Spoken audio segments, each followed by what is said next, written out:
Biglang sumalpok sa likod ng nakaparadang wing van truck ang freezer na yan sa Cagayan de Oro City. May mga taong nagkakarga ng gamit sa wing van ng oras na iyon. Sa lakas ng impact, naipit ang driver ng freezer van at pahinante nito. Naisugod pa sila sa ospital pero nasawi ang pahinante. Ayon sa mga pulis, napuwing daw ang driver ng freezer van bago ito sumalpok sa truck. Nagkaareglo na ang magkabilang panig. Humihingi ng tulong ang veterinaryo ng lungsod ng Maynila para matugunan ng kakulangan sa anti-rabies vaccine. Tumataas kasi ang bilang ng mga nakakagat ng asong may rabies sa lungsod. Kabilang dyan ang 8 nakagat noong Pebrero, isa sa kanila ang nasawi. Narito ang aking report. Kuha ito noong Pebrero sa isang birthday party sa Tondo, Maynila.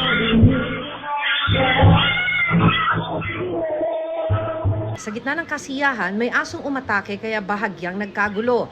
May nakagat din ang aso sa ibang lugar. Sa kabuuan, 8 tao ang nakagat nito, kabilang dyan si Jamaica, 13 anyos. Pero hindi gaya ng ibang nakagat, ang dalagita hindi na bakunahan kontra rabies dahil hindi niya ito sinabi sa kanyang mga magulang. Matapos ang 2 buwan, lumabas sa mga sintomas ng rabies kay Jamaica gaya ng hirap sa pag-inom ng tubig. Nang isugod siya sa ospital, nasawi na siya matapos ang 12 oras. Hindi ko tanggap. Hirap kasi yung alam mo hindi mo ina-expect na mawawala siya sa amin biglaan.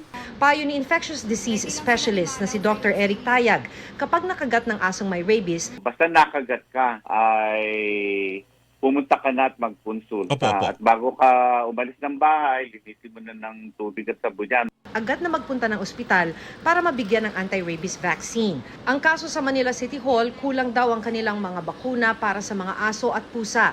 Resulta raw yan ng Mandanas ruling, kung saan pinasasagot sa lokal na pamahalaan ang pagpondo sa maraming serbisyo, kabilang ang pagbabakuna sa mga hayop. Noong hindi pa binababa yung Mandanas, nakakakuha kami ng counterpart sa Bureau of Animal Industry. Mapili na po kami sa City Hall, pati nga sa city budget namin. Kaya binigyan kami ng supplemental budget nga na 800 vials.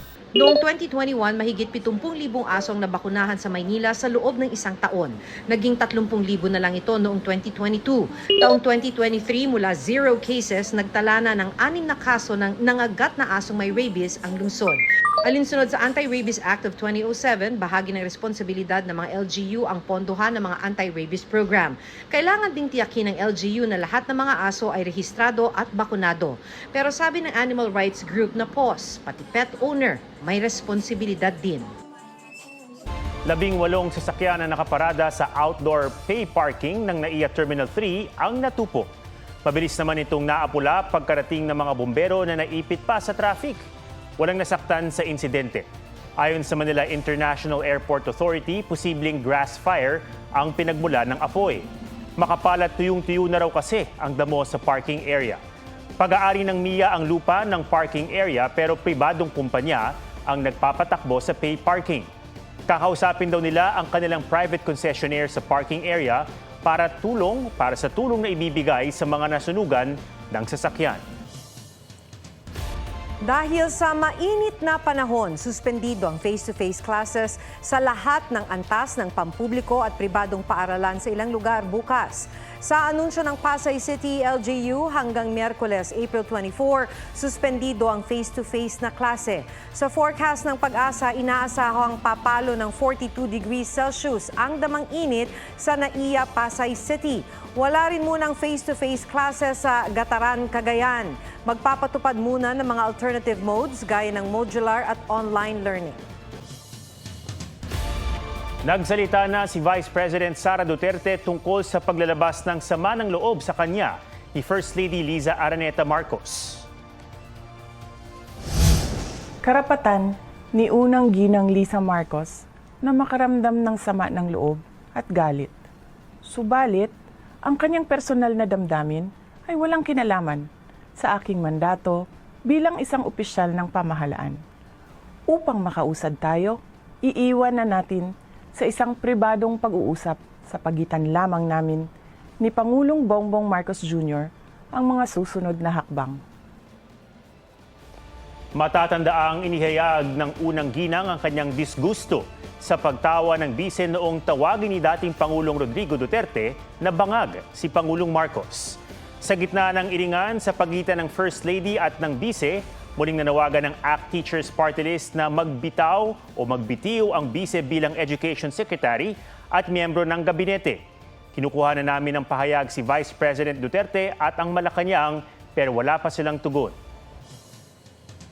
Nadagdagan pa ang listahan ng mga atletang kakatawan sa Pilipinas sa 2024 Paris Olympics. Kabilang dyan ang pinakaunang Filipina Olympian rower. May report si Joseph Morong.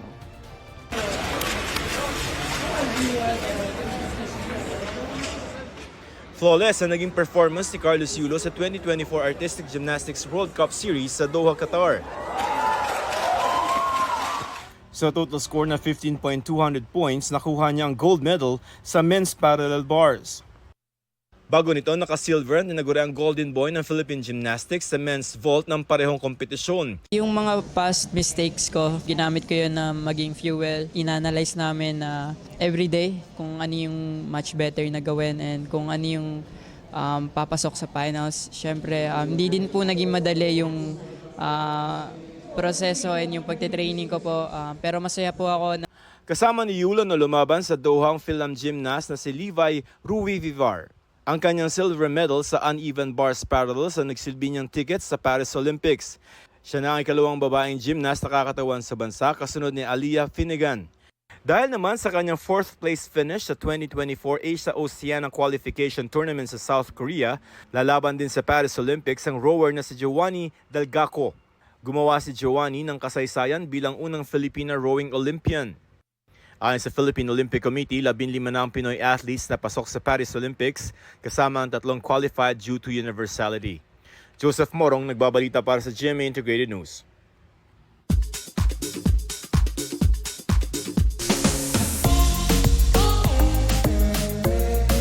Stel ng SB19, balik coach sa The Voice Kids Philippines. Abangan din ang bagong single ng SB19 entitled Moonlight. Immediate medical attention. Black Rider star Ruru Madrid may ultimate crossover din sa abot kamay na pangarap. Ang pagsasani puwersa ng karakter ni na Jillian Ward bilang si Doc Annalyn. Abangan this week. Spice Girls reunited sa 50th birthday celebration ni Victoria Beckham. The Fall Guy stars Ryan Gosling at Emily Blunt nakapanayam ng GMA Integrated News for the first time. Ibinahagi kung ano ang kanilang ultimate joy. My children, I know everyone will be like, whatever, but they do. My kids, of course. You know, it's they're the joy bomb. Nelson Canlas nagbabalita para sa GMA Integrated News.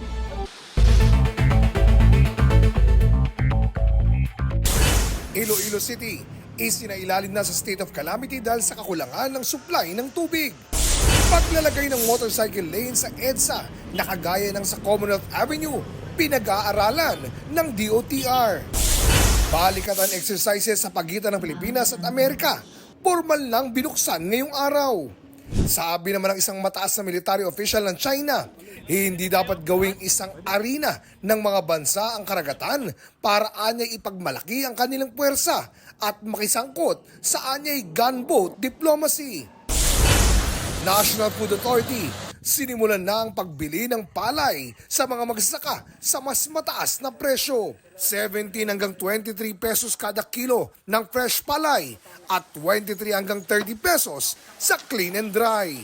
Oscar Oida, nagbabalita para sa GMA Integrated News.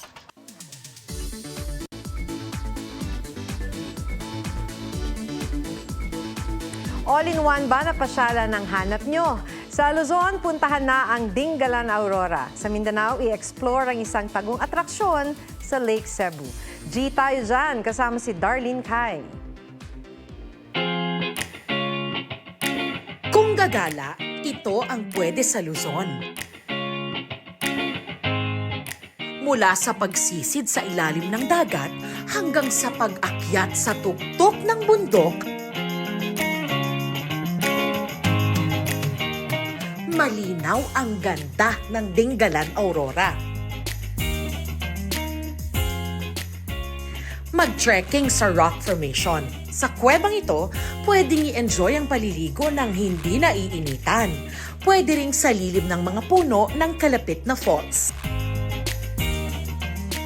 O magmuni-muni sa lighthouse, tanaw ang Pacific Ocean. Tungo naman tayo sa Mindanao at dito, mapapawaw. Tara sa tagong atraksyon sa Lake Cebu, South Cotabato. Sa kanilang water tubing, ika'y mapapasigaw. Sa ragasa at lamig ng tubig, walang panama ang init ng araw. May 7 talon na pwedeng bisitahin. Maligo dito, hindi pwedeng palampasin. At kapag napagod na sa kakaswimming, sa floating restaurant, pwedeng kumain. Darlene Kai, nagbabalita para sa GMA Integrated News.